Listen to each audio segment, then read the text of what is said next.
अस्सलाम वालेकुम। CDP properties के प्लेटफॉर्म से मैं हूं मुजाहिद नसीर। आज जो हम डिस्कशन करेंगे बहरिया ऑर्चर्ड लाहौर के एक बड़े अहम फेज़ बहरिया ऑर्चर्ड के फ़ेज़ 4 के हवाले से हम बात करेंगे। फ़ेज़ 4 जो है वो बहरिया ऑर्चर्ड का एक बड़ा ही कमाल का फ़ेज़ है, जिसमें कॉम्बिनेशन ऑफ प्रॉपर्टीज़, मतलब आप इन्वेस्टमेंट करना चाहें, किसी तरह की कोई प्रॉपर्टी बाय करना चाहें, आपका प्लॉट का माइंड हो, आपका अपार्टमेंट्स का माइंड हो, आपका विलास का माइंड हो, आप shops, apartments, 1 bed 2 bed apartments, office, कोई चीज़ बाय करना चाहें, आपको फ़ेज़ 4 में मैक्सिमम एक वाइड रेंज ऑफ प्रॉपर्टीज़ मिलती हैं।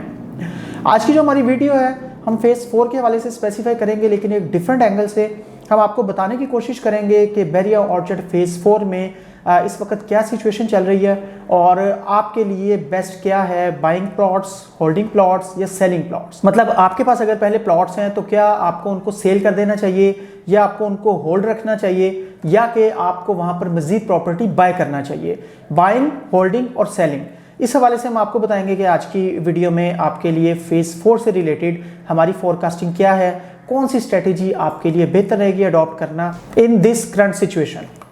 तो स्टार्ट करते हैं। फर्स्ट ऑफ ऑल थोड़ा सा मैं आपको प्राइसेस को ओवरव्यू देना चाहूँगा। आपको आइडिया है कि G1 से G6 ब्लॉक तक आपको 10 मरला 1 कैनाल की कटिंग जो है वो मेनली मिलती है, कुछ एरियाज में 5 मरला की कटिंग्स भी मिलती है प्लॉट्स के पॉइंट ऑफ व्यू से। तो थोड़ा सा मैं आपको प्राइसेस का आइडिया दे दूं, फिर मैं दोबारा अपने टॉपिक की तरफ आता हूं और आपको बताऊंगा कौन सी ऐसी प्रॉपर्टीज़ हैं जिनको होल्ड करना बेहतर है, कौन सी ऐसी प्रॉपर्टीज़ हैं जिनको फौरी सेल कर दें, कौन सी ऐसी प्रॉपर्टीज़ हैं जिनको बाइंग कर लेना बेहतर है इस स्पेसिफिक सिनेरियो में। अगर मैं G1 ब्लॉक की बात करूं तो यहाँ पे आपको 1 कनाल की भी कटिंग मिलती है और 5 मरला की भी कटिंग मिलती है। 5 मरला प्लॉट जो आ रहे हैं यहाँ पे 57 लाख से लेके 62 लाख के राउंड अबाउट आपको इनकी प्राइसेस मिलती हैं, जबकि 1 कनाल के प्लॉट जो हैं वो आपको तकरीबन 1 करोड़ 30 लाख से स्टार्ट होके 1 करोड़ 75 लाख के राउंड अबाउट उनकी प्राइसेस मिलेंगी। ये सभी plots developed on ground possession वाले हैं। G2 ब्लॉक में अगर 1 कनाल के प्लॉट्स की मैं बात करूं तो इनकी जो आपको प्राइसेस मिलती हैं वो 1 करोड़ 10 लाख से लेकर 1 करोड़ 45 लाख के राउंड अबाउट मिलती हैं, और G2 की जो 1 कनाल है वो रिलेटिवली कम आइडियल समझी जाती हैं प्लॉट्स के options as compared to G1 block 1 kanal. तो इस वजह से ये प्राइस का भी डिफरेंस है। G3 ब्लॉक में आपको 10 मरला के प्लॉट्स मिलते हैं जो कि 60 लाख से स्टार्ट होकर 80 लाख के इन बिटवीन ऑप्शंस आपको मिल जाना चाहिए। G4 ब्लॉक में जो ऑप्शंस आपको मिलती हैं वो तकरीबन 1 करोड़ 30 लाख में स्टार्ट होती हैं 1 कनाल की ऑप्शंस, क्योंकि एक आइडियल एरिया में इसकी ऑप्शंस आ रही हैं बेशक लिमिटेड। तो G4 में 1 कनाल की ऑप्शंस 1 करोड़ 30 लाख से लेकर 1 करोड़ 55 लाख तक भी एज पर लोकेशन मिलती हैं, जबकि G4 में जो 10 मरला हैं वो भी आपको आइडिया है कि फेसिंग पार्क ऑप्शंस भी आ रही हैं। तो 65 लाख से लेकर 85 लाख वहाँ पर आपको प्राइसेस मिलती हैं। G5 ब्लॉक में सिर्फ 10 मरला की कटिंग मिलती है और वो 55 लाख से लेकर 75 लाख के इन बिटवीन ऑप्शंस मिलती हैं, जबकि G6 ब्लॉक में ये ऑप्शंस 45 लाख से लेकर 80 लाख तक आपको 10 मरला प्लॉट्स की ऑप्शंस मिल रही होती हैं जो कि डेवलप प्लॉट्स हैं। प्लॉट्स रेट्स के हवाले से मैंने आपको गाइड किया, अब मैं आपको ये गाइड करने की कोशिश करूंगा कि आपको इस स्पेसिफिक सिचुएशन में करना क्या चाहिए। प्रॉपर्टीज़ जैसा कि मैंने वीडियो के स्टार्ट में बताया डिफरेंट तरह की हैं फ़ेज़ 4 में, तो अभी मैं स्पेसिफिकली प्लॉट्स के पॉइंट ऑफ व्यू से बात कर रहा हूँ जिनके रेट्स मैंने अभी बताया। तो रेट्स जिस तरह से मैंने आपको बताया, आपको आइडिया होगा कि फ़ेज़ 4 में तकरीबन सभी ऑप्शंस एक अच्छे रीज़नेबल स्टेज पे हैं, अपने रीज़नेबल प्रॉफिट पे हैं। और हमारे ऐसे इन्वेस्टर्स जिन्होंने 2016 से इन्वेस्ट किया हुआ था और वो देख रहे थे कि मतलब उनकी अनफॉर्चुनेटली इन्वेस्टमेंट्स काफ़ी ज़्यादा लॉस में चली गई थी, लेकिन 2021 में इस वक्त उनकी प्राइसेस काफ़ी बेहतर है, मतलब लॉस उनका ऑलमोस्ट 100% रिकवर्ड है। और जो अच्छे एरियाज़ के प्लॉट्स हैं, जो G4 के अच्छे एरिया का प्लॉट हैं, फेसिंग पार्क के या G1 के 1 कनाल के प्लॉट्स हैं, वो अच्छे खासे प्रॉफिट में भी हैं, जैसा कि आपने प्राइस एनालिसिस में सुना। तो मेरा स्ट्रॉन्गली ये मशवरा है, मेरी सजेशन है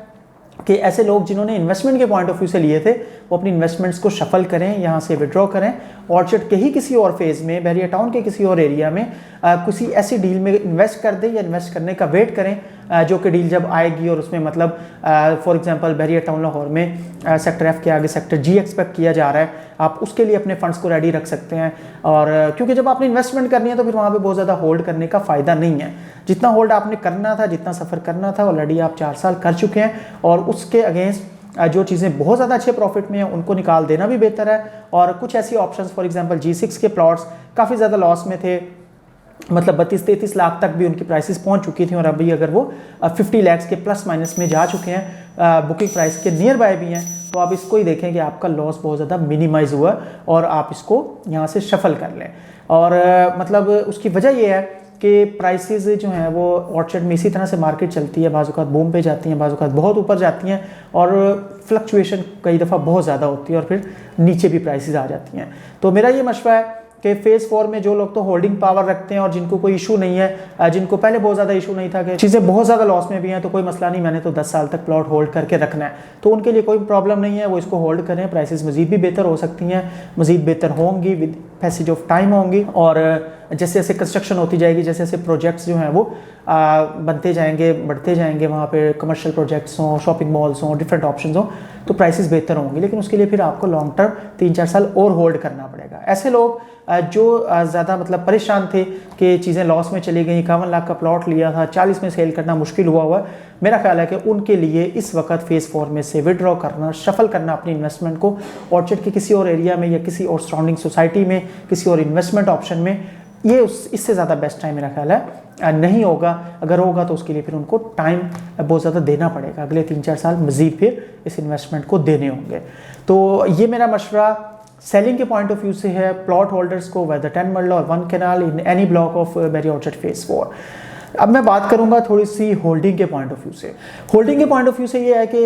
जब आप किसी ऐसी इन्वेस्टमेंट को करते हैं कि जहां आपको आइडिया हो कि रेट्स बढ़ने ही बढ़ने हैं और उसको मैं सेल कर दूं और फौरी तौर पे रेट्स में इजाफा हो जाए, तो उसमें फिर मुझे अफसोस होगा कि मैंने एक चीज़ को सेल क्यों किया। तो होल्डिंग के पॉइंट ऑफ व्यू से ऐसे प्रोजेक्ट्स जो कि जितने भी कंस्ट्रक्शन रिलेटेड प्रोजेक्ट्स हैं, वो सफारी होम्स की डील हो, Jasmine Villas, Jasmine Homes, Orchard Homes, Orchard Mall और इसके अलावा आपका Time Square Mall and Residentia, ये ऐसे प्रोजेक्ट्स हैं जिनकी कंस्ट्रक्शन कॉस्ट हर गुजरते हुए दिन के साथ बढ़ रही है और वो आपने बियर नहीं करनी, वो डेवलपर ने बियर करनी है। डेवलपर ने आपको जो प्राइस दे दी, जो इंस्टॉलमेंट प्लान दे दिया, जो डाउन पेमेंट दे दी, जिसके अकॉर्डिंग आप अपनी इन्वेस्टमेंट कंटिन्यू कर चुके हैं या कंटिन्यू करेंगे, आपने वो इन्वेस्टमेंट पे करनी है। वो कैपिटल आपका है जो यूटिलाइज होना है इस स्पेसिफिक इन्वेस्टमेंट में, लेकिन जो उसमें इजाफा होना है, जो उसमें गेन आना है, जो उसकी कंस्ट्रक्शन कॉस्ट बढ़ने से, ओवरऑल एरिया के रेट्स बढ़ने से, उस स्पेसिफिक एरिया में दिए गए प्लॉट्स के रेट्स बढ़ने से, वो गेन डेफिनेटली मतलब वो आपका प्रॉफिट होगा, क्योंकि आपने एक रीज़नेबल प्राइस में, रीज़नेबल टाइम पे, रीज़नेबल एरिया में एक ऑप्शन बाय की हुई है। तो मेरा ख्याल है कि ऐसे तमाम इन्वेस्टर्स जो बाइंग कर चुके हैं वो तसल्ली से इसको होल्ड करके रखें, इसको प्रॉपर टाइम दें। सफारी होम्स की एग्जांपल ले लें कि मतलब 1 या 2 लेन्स जो जिन पे काम स्टार्ट हुआ, जो बनना शुरू हुए, तो उसके बाद से वहाँ पर 10 लाख ऑन तक भी डिमांड होनी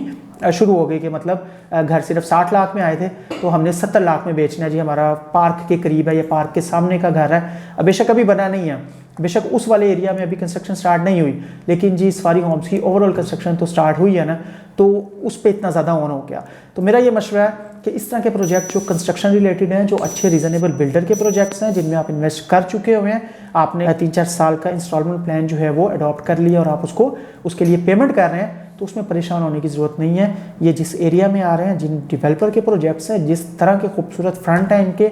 जिस तरह की एलिवेशंस हैं, जिस तरह से इनकी कंस्ट्रक्शन का काम जारी है, मेरा ख्याल है कि इनको आप होल्ड करें और एक रीज़नेबल टाइम तक होल्ड करके रखें। इनको सेल करना नहीं बनता। ये इंस्टॉलमेंट वाली इन्वेस्टमेंट इसी तरह की होती है जिसको आपको प्रॉपर टाइम दिया जाना चाहिए, देना चाहिए टाइम। लास्ट में मैं बाइंग के पॉइंट ऑफ व्यू से आपको रिकमेंड करूंगा। बाइंग के पॉइंट ऑफ व्यू से मैं आपको प्लॉट्स के ऑप्शंस फौरी तौर पे करंट सिनेरियो में, करंट सिनेरियो कोई बहुत ज़्यादा लॉन्ग नहीं होता, वो 15-20 दिन, 1 महीने का भी हो सकता है, वो 6 माह 8 माह का भी हो सकता है, लेकिन इस स्पेसिफिक करंट सिनेरियो में मैं आपको बहुत ज़्यादा रिकमेंड नहीं करूँगा कि आप कोई प्लॉट्स के ऑप्शंस बेरी ऑर्चर्ड फेज़ 4 में बाय करें।